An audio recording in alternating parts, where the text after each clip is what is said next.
Huyu jamaa anajiita sijui tembo. Mimi nampongeza kwa hilo, kusema kweli kafanya jambo la maana.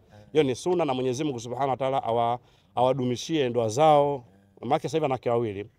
Kwa hiyo msanii ambaye ana wake wa ndoa, ndani ya ndoa, wa halali, ni Diamond Platinum, ana wake wawili.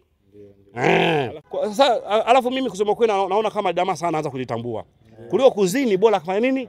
Akaoa. Mimi jambo hilo mimi nalipongeza. Kwa sababu sasa hivi umri unakwenda na uwezi jua lini utaenda kwa Mwenyezi Mungu Subhanahu wa Ta'ala.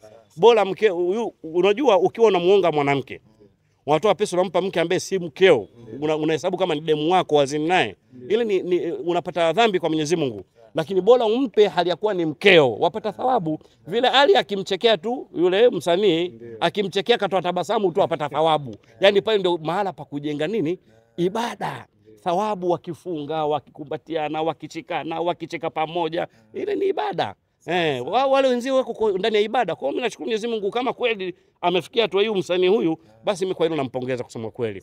Nampongeza yeye na familia yake yote na wazazi wake, na pia nawaombea Mwenyezi Mungu Subhanahu wa Ta'ala adumishe ndoa zake, ndoa ya mke wa kwanza Bi Mkubwa, na ndoa ya mke wa pili ambaye ni Bi Alia. Namuona tu anajisnap kwenye ofisi kule, kwenye ofisi ya jamaa amekaa hivi anajisnap, anajiacha wewe, acha bwana. Sasa itakuwaje tena? Itakuwaje? Ana cha kufanya, si yule mke wa mtu na yule mke wa mtu.